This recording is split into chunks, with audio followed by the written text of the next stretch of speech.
Okay, friends, here we are. This is the beginning of the Blessed One's webinar commentaries, number 6. We're in Esoteric Psychology, page 2. Page 37. Esoteric Psychology 2, page 37. I have to manage two computers here at the same time. So we're dealing with these stanzas where the prodigal son leaves its monadic home. The monad goes forth in extension and then goes forth in further extension as the soul ray. It almost seems to me that the soul ray is a dual ray in a sense, not just its sub-ray, that's another matter, but that it is the sub-ray of the monadic ray, and that the monadic ray is somehow present in the soul ray, or that the monad is the center, divine center of consciousness, however attenuated in the lower worlds, is present as the soul ray goes forth into incarnation. So the monad is always present, and every type of sense of being that we have is really monadic being. Every type of consciousness that we have is really monadic awareness. So let's read this for what I'm considering the fourth ray monad, though of course it can also be considered the soul as well. Ray 4, the Blessed One rushed forth to combat. He saw existence as two warring forces and fought them both. Loaded with the panoply of war, he stood midway, looking two ways. The clash of battle, the many weapons he had learned to use, the longing not to fight, the thrill of finding those he fought were but brothers and himself, the anguish of defeat, the paean of his victory, these held him down. The Blessed One paused and questioned, whence come the victory and whence defeat? Am I not the Blessed One himself? I will invoke the angels to my aid. The trumpet's sound went forth, rise up and fight and reconcile the armies of the Lord. There is no battle. Force the conflict to subside. Send for the invocation of the peace of all. Form out of two one army of the Lord. Let victory crown the efforts of the Blessed One by harmonizing all. Peace lies behind the warring energies. Well, is this involutionary, that the Blessed One rushed forth to combat? Remember, the Blessed One flies like an arrow into matter. The Blessed One built him an ark. The Blessed One gathered force. We could say that this descent into the 5 lower worlds, and especially into the lower 3, comes forth as a warrior, the descending unit, the descending monad in extension. The descending monad in extension comes forth as a warrior. Maybe at first what we call, the Tibetan calls this confused combat, not knowing who you're fighting or why you're fighting, but just the love of contending. Not to defend an ideal, but just because of the love of the friction of combat, the overcoming, not for the sake of an ideal, but simply the winning. So in the lower worlds, this is a combative unit at first. The lower aspect of the fourth ray is that which leads to conflict. The higher aspect of the fourth ray is that which leads to harmony, thus the 1 and the 2, the conflict related to the first ray and the harmony related to the second. It's my theory, at least. Well, I know it's so that the combination of 2 rays particularly of the first 3 create one of the rays of attribute, and maybe the third, another ray of the three rays of aspect are involved as well, but in a lesser sense. Maybe they are arranged somehow in order. Harmony through conflict. Maybe it's kind of like a 2 and 1 certainly are involved, in my view, in the fourth ray. Some people feel it's 2 and 3, but I feel the 2 and 3 belong particularly to the sixth ray. Although you can find areas where ray 1 could fit in generating the sixth ray. So he rushed forth to combat as he descends, but also as he as the ignorant one in the lower worlds. You know, he as the let's say, as the one immersed in the lower worlds, he is a combative unit, a fighter, a warrior. Sometimes that term fighter is used in relation to Scorpio, but Scorpio, interestingly, brings us the most fourth ray into our solar system, or at least to our planet at this time. So how does he perceive? He's still in ignorance. At this point, he has descended into illusion, glamour, Maya, let's just call it ignorance, and is benighted, and does not see or know, really. So he sees everything around him in twos. He polarizes all situations, okay? When we do that, he polarizes all situations. Thus he perceives them. In terms of their differences, no. Well, let's say differences. I think this is a D-I-F-F-S. D-I-F-F-C or D-F-F.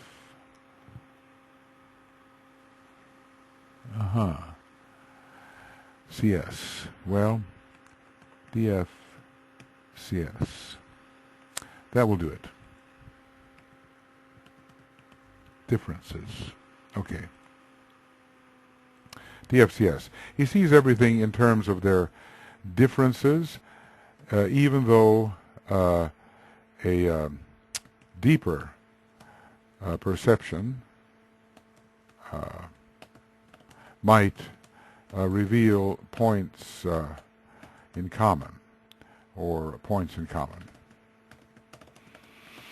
So he saw existence as two warring forces always contending, and fought them both because he does not yet have discrimination. So let's say the sheer love of fighting. You know how it is within our own selves. We may fight now with one aspect of ourselves against one aspect, and then fight against a totally opposite aspect of ourselves. We fight against the good, we fight against the bad. This is a sort of fourth ray dilemma. I think St. Paul was a Scorpio at the time of his incarnation, and he certainly expressed this conflicted situation within himself. That which I would do, I do not do. That which I would not do, I do. You know, O wretched man that I am, who can save me from the body of this death? That was his particular perspective. So here we have the general spirit of contention and opposition, and a kind of irrational fighting, because identifying at different times with different positions. You know, there is a back and forth of identification, now with one position, and thus fighting its opposite, and now with the opposite position, fighting the position with which one hitherto identified. So we need, of course, the point in the middle. We need a fast standing in the middle. Well, the fourth ray type is the true warrior. He's loaded with the panoply of war. It depends on what level the monad in incarnation. What can I call it? Would that be the way to do it? Monad in incarnation? How about that? Because that's really what it is. I seem to want to deal with the essence of the matter. And to me, the soul in incarnation is really the monad in incarnation, however an attenuated form. Monad in incarnation. All right. So the monad in incarnation will be at different levels and will express at different levels, physically, astrally, or maybe I should say emotionally, mentally, and on each level there are weapons to be used. We all know what they are. I mean, on the battlefield it's pretty obvious. There are swords and maces and spears and things of that nature, and we have now guns and machine guns and rocket launchers and automatic weapons and so forth. But emotionally, it's possible to use heat and cold and different ways of causing emotional distress to another. And of course there's the cruel mind, which has its own type of a vast array of weapons to cause distress and consternation in the vehicles of the opponent. This is what the warrior does, eventually to overcome the opponent and to achieve victory. Not necessarily for an ideal, though that is possible, but victory simply because there's a conflict and one has to win. Loaded with the panoply of war, and we can say, we want to say whichever war it is, whatever the type of war,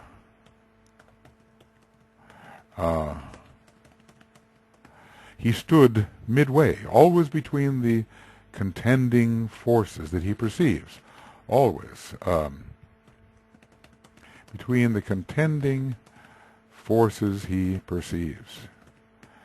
And he will be a bit like Janus, who'll be looking in two ways. Generally, it could be on the horizontal plane, or it could be on the vertical plane. Either way, either on the horizontal or vertical plane. In other words, if we're dealing with the pairs of opposites, as they are generally described in human psychology or spiritual psychology, we're going to be dealing with soul and personality. The two ways we can fight with the soul, we can fight with the personality. We can fight with the personality on behalf of the soul, we can fight with the soul on behalf of the personality. Or we can simply deal with the horizontals, is this group my friend or my enemy? Is this group my friend or my enemy? And probably they are both. And I think so many of the turncoats, or those who are perceived as traitors, have this particular ray, unless of course they are six-ray types and suddenly change their idealism. But it's so easy to feel identification with either side that one can get caught in a kind of a traitorous situation. So he stood midway between the contending forces, looking in the direction of each, we can say, looking two ways, always duality, looking in the direction of each, being wary against attack. And of course, he is in the unenviable position of feeling very isolated. This we learn more about as we discuss the fourth ray formula of integration. that middle and isolated place where one is overcome by the sense of the conflict around one and does not know how to choose sides. And this is the Arjuna experience, as we have been told. There are demands on either side, which is truly the correct side. It has to be the side that is most in alignment with the soul. We're on the battlefield, so it looks horizontal, but the truth of the matter is we're dealing with the vertical pairs of opposites. And one of these horizontal sides is in line with the higher of the pairs of opposites, and one with the lower. So we have to choose. It's kind of a diamond-like configuration. There's a line that can be drawn from the higher of the pairs of opposites to what I would call the right-hand side, and there's a line that can be drawn from the lower of the pairs of opposites to what I would call the left-hand side. And so you have sort of like two parallel lines, and eventually a diamond has to be made out of the whole thing. So this is what his experience is, the clash of battle. This is fire by friction. This is fire by friction, the fire arising through a direct and inharmonious contact, through impact.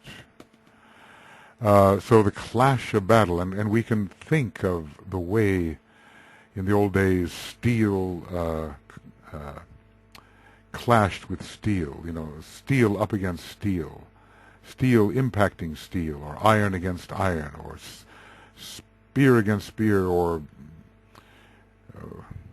shield against shield, a great cacophony, a great uproar. You can imagine the battle cries.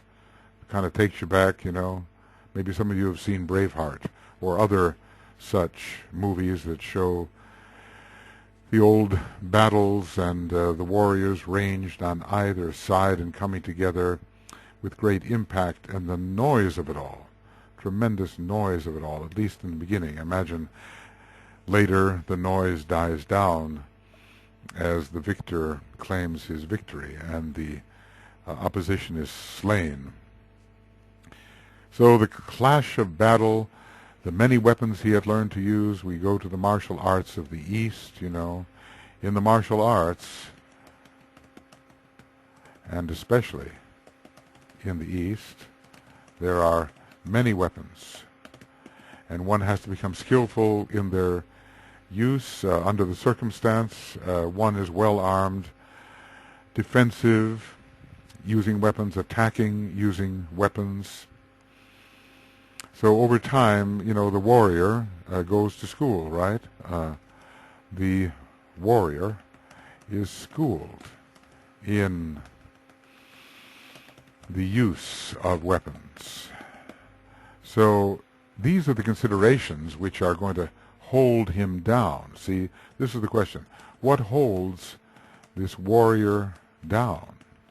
This immersed monad. IMD. I like that one. I like different abbreviations. IMMD. Let's call it this immersed monad. That's what we all are. We are monads in immersion. Okay. What holds this immersed monad down in the lower worlds and prevents his return first to the soul, which is an extension of himself, and thence to the triad, which is the same, and thence to his home, which is the monadic plane. The clash of battle, the many weapons he had learned to use, but because he's on the fourth ray, he also loves peace. The fourth ray is so constituted that it loves peace as well, war as well as war. So there will always be a position of contradiction. Whatever position is taken up other than the middle, there will always be a contrary desire or longing. If I'm on one side, I will long for the other. If I'm on the other side, I will long for the side where I was before. So there is, in a way, a hatred of the clash, and the harmony side of the fourth ray type does not desire the clash of battle, and yet the warrior does not desire the peace. What are you going to do? And then comes those moments of harmonic thrill, the thrill of finding those he fought were but brothers and himself. You know, I have much in common with my enemy, we could say. I realize that I have much in common with my enemy. And, you know, the statement could say, we used to be enemies, but now we are friends because we've realized we have so much in common. The reverse can also be said. We used to be friends, but now we are enemies. We did not recognize our differences at the time, but they emerged. So, longing not to fight, the harmonic thrill, I can call it that in a way, because there is a great beauty that emerges in moments of harmony, and that thrills through the system. I'll call it this, harmonic thrill. The thrill of finding those he fought were but brothers and himself. As you ascend along the rays, you know, we first find that the rays hate and kill each other on the lower level, we've been told. And they recognize themselves as brothers and all aspects of the same thing on the higher level, don't they?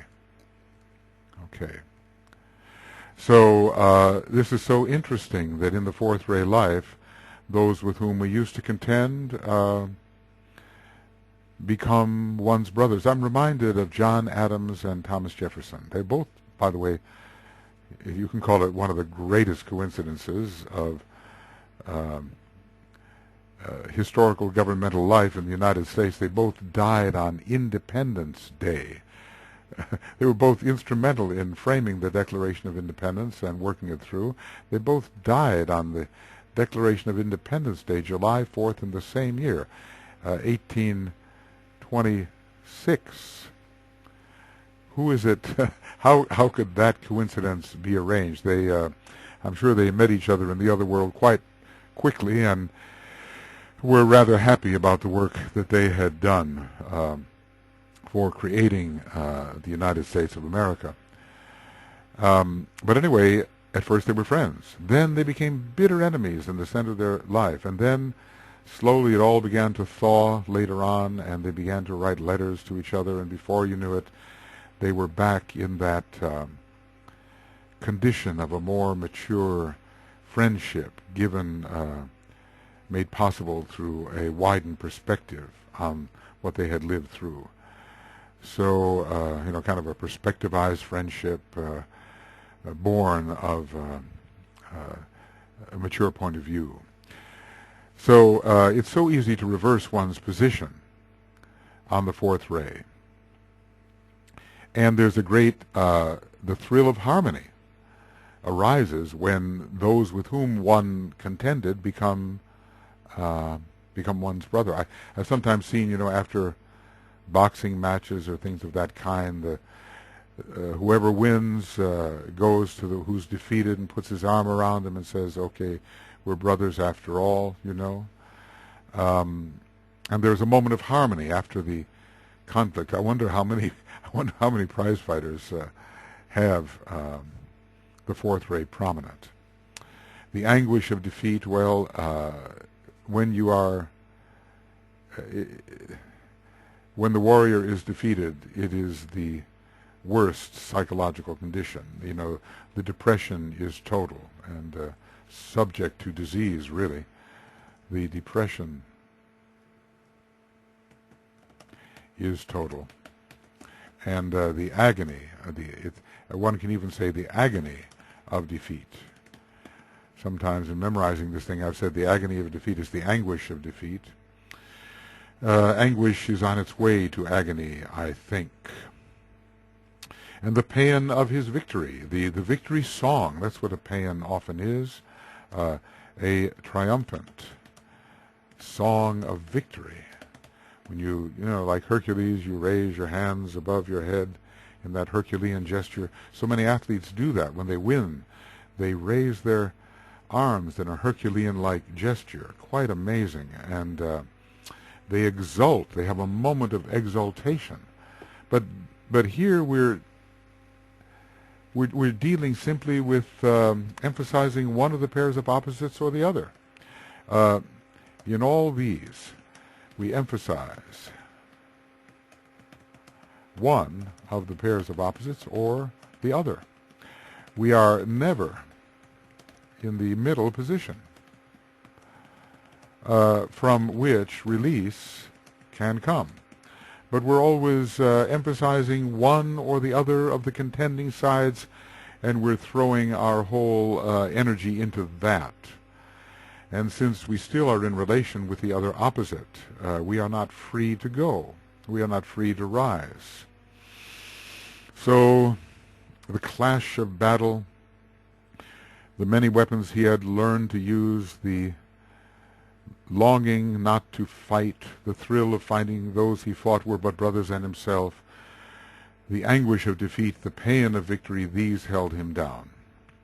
This is the fourth ray life, and those of us who are maybe on the fourth ray, maybe we can understand that. I'm thinking about the fourth ray dramas. You know, I myself was an opera director for a long time, and I know other people who are in the creative arts, they act a role. They don't do well that night. They do badly. Or maybe I directed an opera. It wasn't all that good that night, and that's a real defeat, and you suffer within yourself over that dissonance of an imperfectly rendered performance.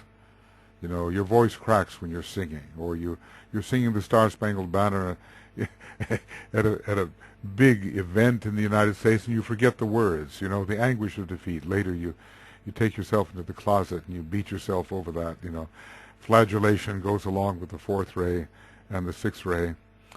So it's a very low state, but then there's the almost unthinking exaltation of all the energies integrated in the victory song. All opposition within oneself and on the battlefield temporarily overcome. But as long as these conditions of emphasizing one of the pairs of opposites or the other exist, you cannot find the noble middle path which will bring release. After all, you don't find release along the Ida or the Pingala. You find release along the Shushumna, which rises to the crown of the head. This is how it works. So neither on the right nor the left is the victory. These held him down.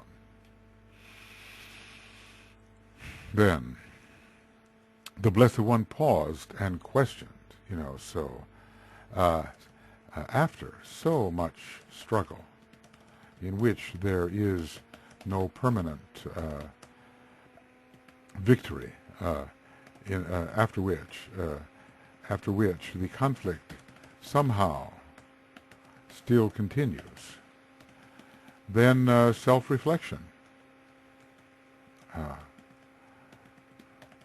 Self-reflection ensues. Paused and questioned. I mean, you know, who's he asking? He's asking himself, really. This is an inward moment, tired of the struggle, of the combat. A pause, an interlude occurs. An interlude. He paused and questioned. Looking up, I suppose. Looking up, and maybe sensing a higher source of wisdom. Is really perhaps you know, a teachability, a willingness to cease from the fray, a willingness to discontinue the perpetual friction in which such a type may live. Whence, in other words, seeking wisdom, the seeking the wisdom of the soul, or the wisdom, probably of the soul first, wisdom, or later the wisdom of the monad. Will, wisdom, and activity are the three aspects of the monad as we know. Oh yeah, well there's our Moria Federation. Okay. So there it is, see? Will, wisdom, and activity. And later, even when one is in the triad and actually focus there, one can seek the higher wisdom of the monad. But in the earlier days, down in the lower 18 subplanes, one seeks the wisdom of the soul consciousness within the soul body. It's quite sufficient to handle matters in the lower world. So he ceased from the conflict and the fight. He ceased from the friction. Whence really come the victory and whence defeat? Because he says, I thought I knew what victory was and what defeat was. But I am even defeated in my apparent victory. And I always rise again from my defeat. I always have rise again to fight anew. So whence come the victory and whence defeat? And consulting the inner source of wisdom. And this is what you really call coming to yourself. This is the question that you ask yourself. In other words, it's one of those who am I questions. There's a realization here when the battles dies down, when the outer, well, I can't just call it outer, I'll just call it battle, dies down, there is a chance for the realization of identity. After all, the turbulence of battle causes confusion. I am on one side, then I am on the other, and I identify with both, depending on the moment and the mood. So the moodiness, of course, and the changes of perception, changes of state, changes of energy, change all the time, change in contention. This is the characteristic of the fourth ray life. So, who am I? Well, I am something more than I thought. I am the soul in incarnation, or I am the monad in incarnation. I know what I am now. And in the quiet, I have found out what I am. In the quiet, I have discovered what I am. And this is such an interesting statement here. I will invoke the angels to my aid. Well, when you look up along the line, or let's say look into the world of the soul, you have a number of solar angels. They may be emanations of each other in a way, or emanations of one great solar angel. But that's how it is in those higher worlds. One, in a way, reproduces oneself through emanation. So, it could be, of course, the angelic kingdom from one perspective. This is the invocation of the angelic kingdom, because man and the angels are dualities. And the fourth ray type likes to invoke the opposite. The parallel kingdom, maybe reconciliation with the parallel kingdom will bring the true victory and the true peace. So that's one possibility, that I will invoke the angels, the angel kingdom, the support of angels to help me find what is the peace I crave and what is the true victory. Because so far I have not achieved victory. I've been trapped identifying with one side or the other. And with distressing rapidity, these perspectives shift. So with great rapidity, I'm remembering, I'm kind of a fourth-rate type in some ways, and I remember I was involved in a change of career at one point, or hoping for a change of career. It was I was in the musical field, and I was always interested in the medical field. And it was like music and medicine all the time. In the morning, I would be absolutely convinced that it was medicine. And by the afternoon, I could feel the tide changing, and it became music. And this repeated itself with distressing rapidity every day. I felt such a sense of victory when I just knew it was medicine. And then by the afternoon, I could feel the energy shifting into an area of uncertainty, and then by later in the afternoon, I knew it was music. And this repeated itself day after day. Well, it did turn out, after all, it was music, but of a different kind. So I will invoke the angels to my aid. So that's one thing it can mean, to invoke the parallel kingdom. The other thing it can mean is to invoke my own solar angels, and invoke my own higher wisdom found within the soul. After all, I'm still in the lower three worlds when I'm doing this invocation.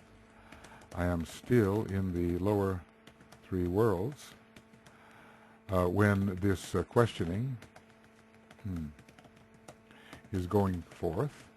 So I need help from above.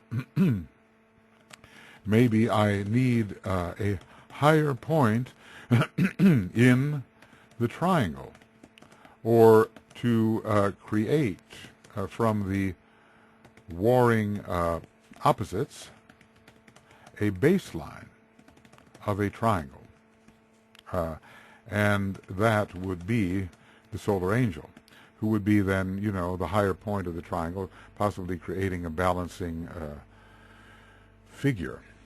And you can also take a higher baseline and use the monad as the point of reconciliation, because there will still be battles between energies. Even out there in cosmos and on a very high level, there are battles. So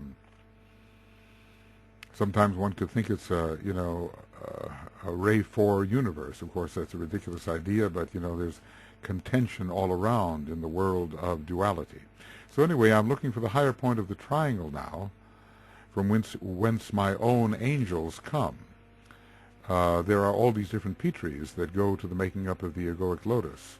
There's one major one, but they all come in different categories.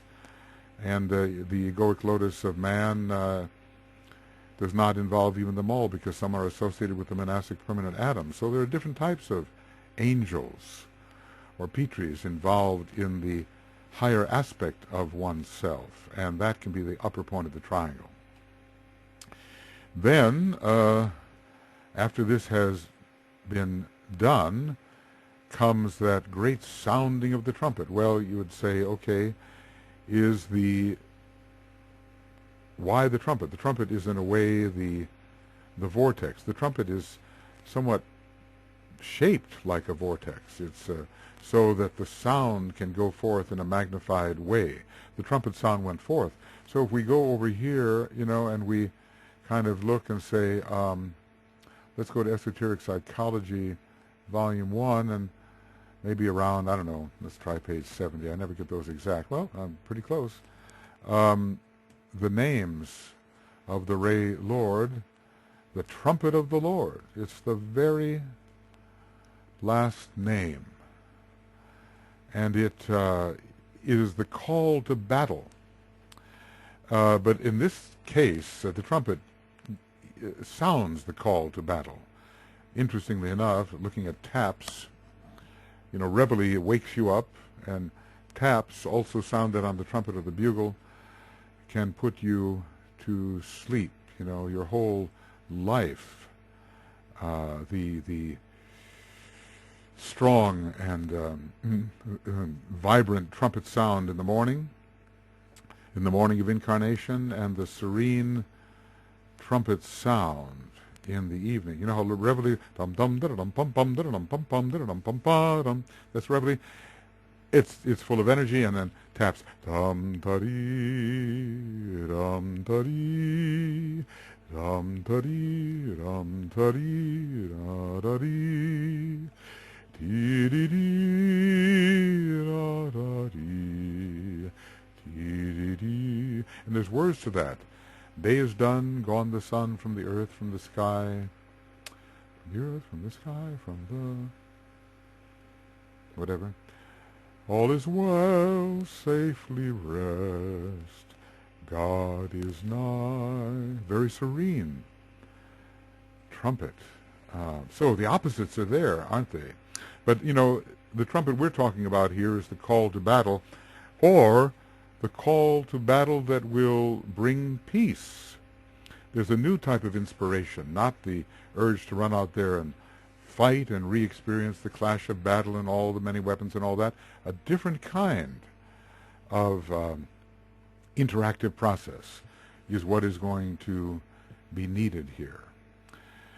So the trumpet sound went forth, and it's almost, where does it come from? You know, it's not, this is a, let's call it a higher trumpet. Rise up and fight. Well, no problem there. I mean, the fourth ray type has always been used to doing that. It's very Aries in a way. But let's just say that's not exactly a fourth ray constellation, but the Aries type is ready to do that. You wonder how much of the fourth ray in its combat aspect can be found in Mars, generally a sixth ray planet, with a lot of first ray, but maybe fourth ray too, and its higher side, I think, having a lot of the fifth ray involved. That's the orange planet.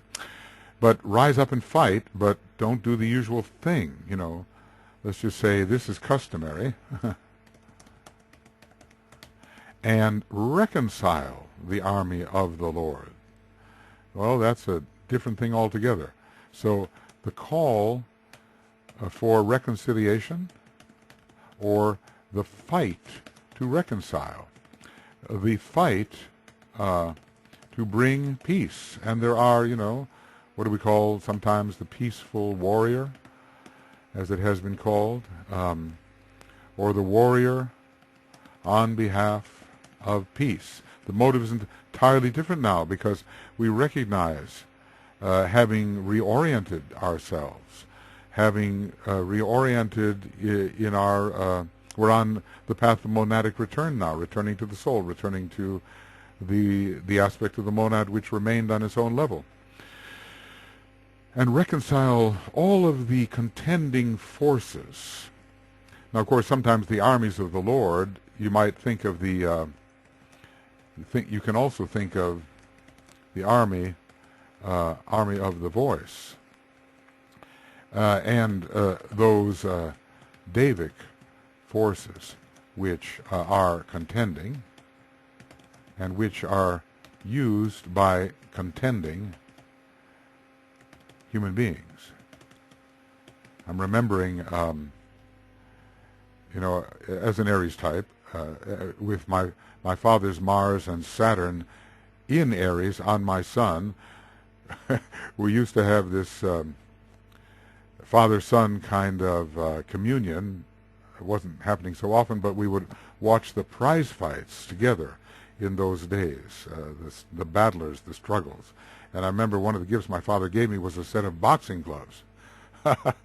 So that was, you know, off to a good start. And they always talked about the contenders, you know, the heavyweight contender, the middleweight contender, whatever, the one who is seeking to take the throne, to take the championship, the contender. So there is an immediate response to contend in the fourth ray, but what is the motive? What is the purpose? Reconcile the armies of the Lord. perceive differently, perceive with the opened eye, as it is said in the integration formula. Move on a pace. See clearly with the opened eye of vision, and you will see that there are not there is no war. There is no war. The warring forces seem to war from the point at which you stand. See clearly with the opened eye of inner vision, and you will see not two but one, not war but peace, not isolation but a heart which rests upon the center. That center point of steadfastness, so important for the fourth rate type. And as we're told later, the warrior, the inner warrior decides, having done all, to stand. This was the St. Paul position. You've done all you can, and all you can do now is simply stand steadfastly until the victory emerges through your steadfastness. So there is no real battle, only an outer battle. And reconcile the armies of the Lord. There is no battle. Force the conflict to subside. And notice here, force, this is interesting here, apply the will. The fourth ray and first ray have much in common, as DK tells us here. And that's another hint why, when you're looking for a couple of rays to combine and make one of the rays of attribute, that the first ray will be found in the mix. How do you call it? In the compound, as it were.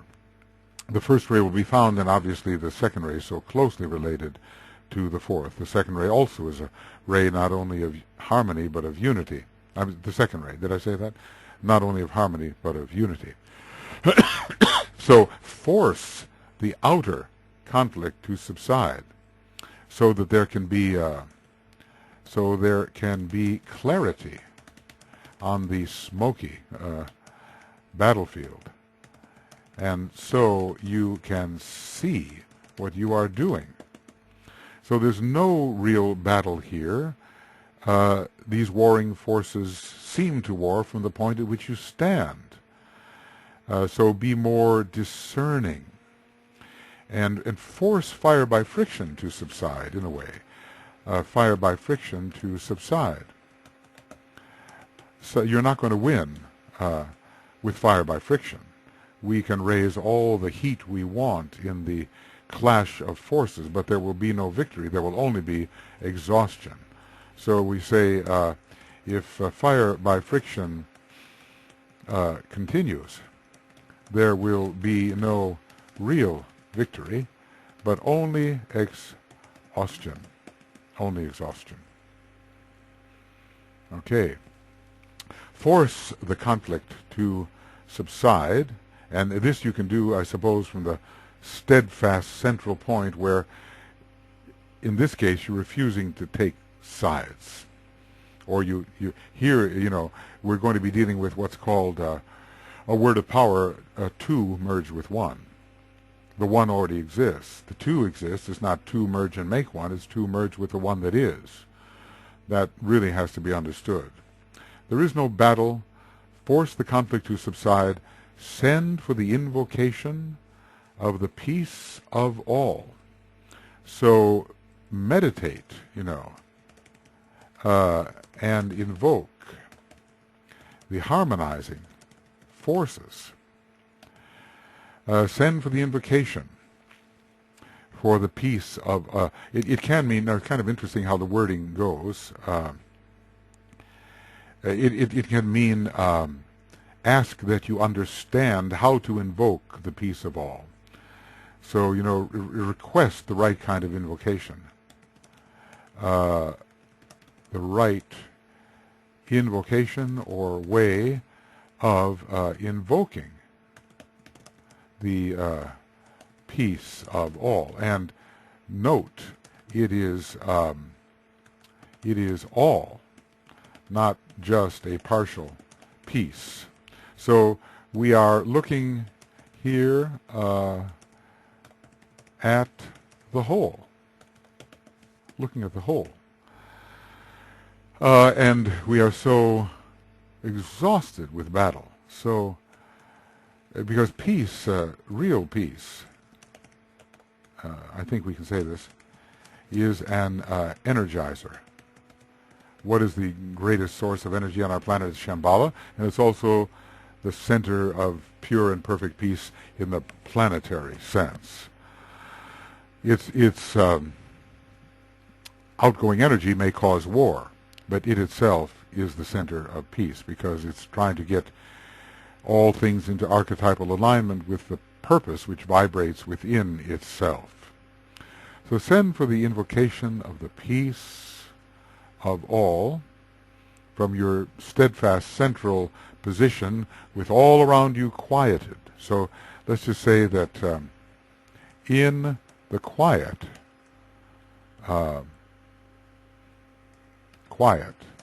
you can invoke properly. Form out of two. Well, you know, the Blessed One looked both ways, right? He stood midway looking two ways. Always with the head, two heads, right? Two faces looking on either side to see where the next assault might be coming from. He stands in the center, but it's not a stable position at all. At first, he stood midway looking two ways. It's a position of vulnerability. The two forces could just clash and you would be completely overcome. It's not a position of strength as it is later when you become the true steadfast warrior. Send for the invocation for the peace of all. Form out of two opposing sides one army of the Lord, realizing that the tendencies of both sides are needed. So realize that the energetic tendencies of both sides are needed in the well, what can we call it? It's not a battle anymore. In the process of union, because we do seek, we seek the power of union, the harmony of union, and we will see the victory of union. So form out of two hitherto opposing sides one army of the Lord, and now there is one army that can carry out the will of the Lord, in this case the planetary logos or Sanat Kumara. But as long as, you know, it's like as a disciple you can't really be used. As long as you're fighting with yourself, how can you carry out effectively the will of the soul according to the divine plan? And when you're on the battlefield contending all the time between the high and the low and the right and the left and so forth, how can you carry out the will to peace, the will to synthesis of Sanat Kumara? You can't. But if we unite all the forces into one, then we can form one harmonious harmony which can carry out the will of Sanat Kumara in a harmonious way. So let's say we form one harmonious army which can carry out the will of Sanat Kumara in an effective and a harmonious, effective, let's just say effective way, because the harmony, the new harmony of oneness will not divide and waste the forces of Sanat Kumara's will. You know how it is, if you if you throw something into the blender, it's going to get all destroyed. And if you throw something perfect and beautiful onto the battlefield, it's going to be ripped apart. Well, in other words, it cannot express. So this will of Sanat Kumara descends, or the will of the monad for that matter, descends into a harmonized field and can therefore be expressed, because nothing is going to oppose this descending will. Rather, we're waiting for this descending will. In a harmonious condition, we await the descending will and can accept it without disturbance, let us say. Let victory That's what the fourth ray type is always looking for, but it's not the victory of one of the pairs of opposites of the other. Let's say not the victory of one of the pairs of opposites or the other, but the victory of the one, who in this case is Sanat Kumara, or whatever the one may represent. We're looking not for the victory of one side or the other, but for the victory of the one. Two merge with one, the one that is, and it's this one that has to have the victory. Let victory crown the efforts of the Blessed One by harmonizing all. And, you know, it's a bit like, if I can say, the monad returning to the crown of the planetary logos as a jewel in the crown. Okay, jewel in the crown. Jewel in the crown. Whoop. I'm glad that these things are retrievable. The jewel in the crown. Great Britain used to call India that. I wonder which way it really goes in the long run. Crown the efforts of the Blessed One by harmonizing all. So it's a return. It's a return of the eventual return of the monad in extension to the crown of the planetary logos where it really belongs. Every monad is, in a way, a jewel in the crown of the great Lord, the planetary logos. I guess every hierarch, every head of a hierarchy, every king wears a crown, and in that crown there will be place for all the entities which are ruled by the king, and these entities really being a part of himself, as the place of the jewel in the crown shows. Let victory crown the efforts of the Blessed One by harmonizing all. It's a victory in peace, a victory in oneness, a victory in unity. There is no victory unless two become one for this monadic type. There is no victory unless two become one for this fourth ray monadic type. Peace lies behind the warring energies, and it's another way of saying that Shambhala lies behind all contending forces, which, when they appreciate the value of each for the whole, will no longer battle, but will settle, or, well, I'll use settle, not a perfect word, settle into the condition of a purpose reflecting harmony. So, you know, the monadic extension can return in victory finally to the crown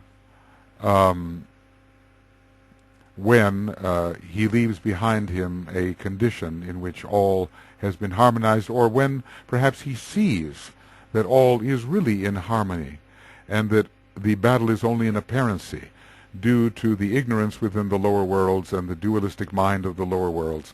Somehow behind it all, these forces, which are really ultimately the forces of Shambhala, are actually going to be arranged into a piece, and if they are arranged archetypally, they will reflect the piece of Shambhala. So by harmonizing the warring energies, we are approximating the harmonious purpose held within Shambhala. The Lord of the World is sometimes called the first Kumara, but sometimes called the fourth Kumara.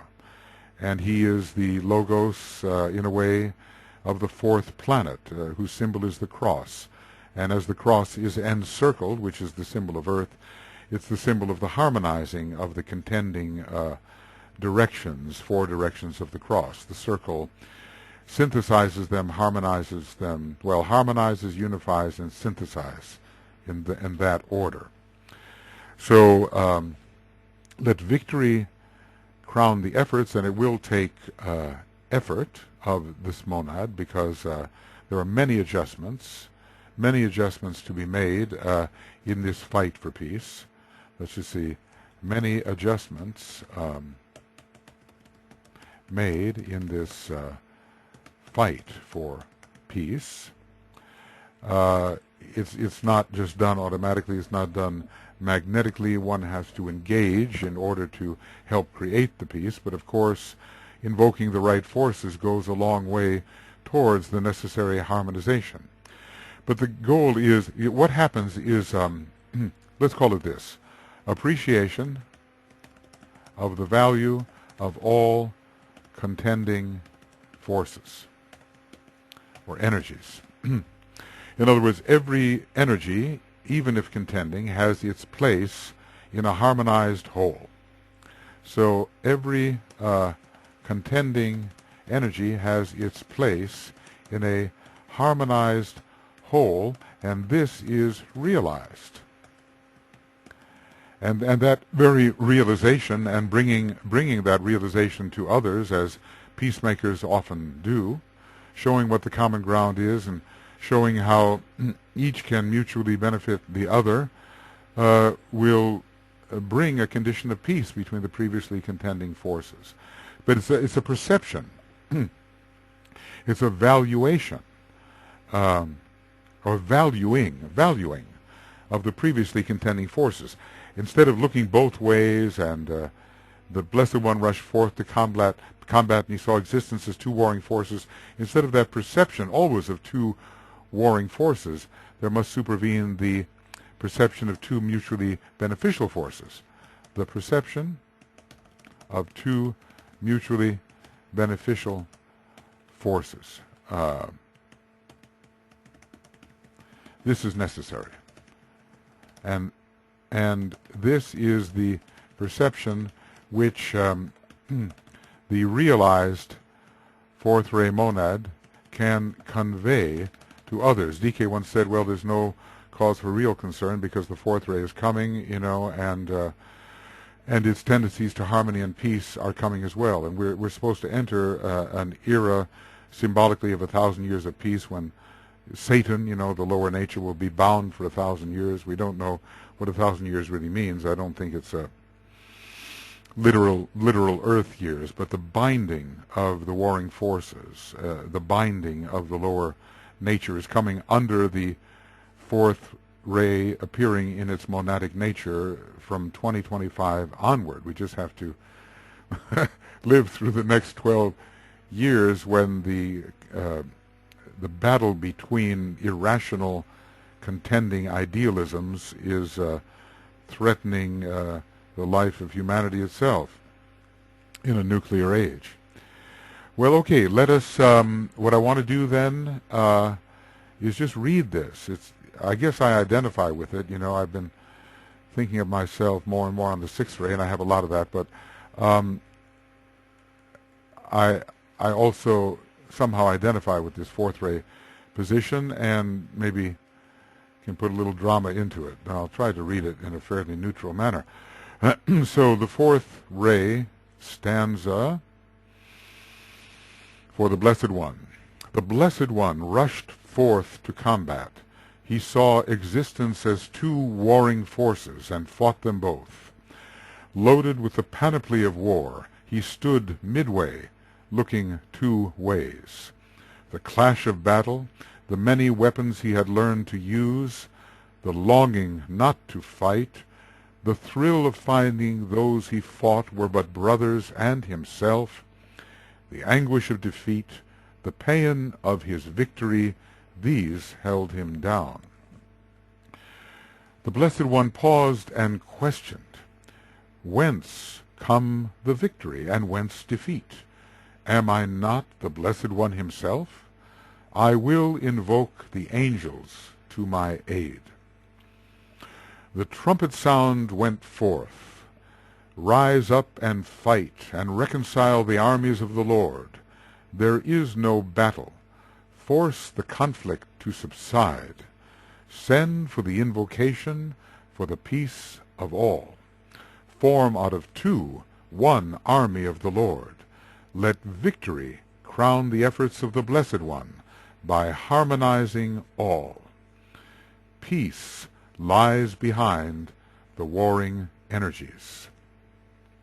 The archetypal peace of Shambhala lies behind the warring energies, and all energies have to be so arranged in harmony to reflect this peace. And more we're going to find those who have this will to harmony and do not take sides and fight to the death for one side or the other, but see both sides as necessary, the valuing of all the contending forces, or at least the better aspects of all the contending forces. Even spirit and matter. Matter is not bad. Spirit is not the only good. They are both aspects of each other, and this to the occultist is obvious. Okay then, those of you who feel your monadic ray, or submonadic ray may be the fourth ray, how does it speak to you? Even if your soul is on the fourth ray. This can even tell you something about a fourth ray personality. It can reflect in all the different fields. What I would suggest to many is that they take the new Terra test that Rick Good and I have put together. It's a long test. It's a very demanding test, but it's very thorough. Just look up the Terra and how to find it online, and get into the process of seeing what some of these higher rays in your makeup may be. We may be a long way from really being able to express them fully, but already the hint of what they are can be found, I think, in our nature. All right, friends, so this will be, looks like I'm doing about one per 1 hour program. We'll see. They're getting longer as we go, you see. The first and the second stanzas were quite short. End of Blessed One's webinar commentary number 6, page, I'm sure it's still page 37 or something. Esoteric Psychology 2, page 37. And beginning with Blessed One's webinar commentary 7, Esoteric Psychology 2, page 37, and we'll be back to do the others. They get very interesting. They are very interesting. So we'll just carry on from here. All the best. See you soon.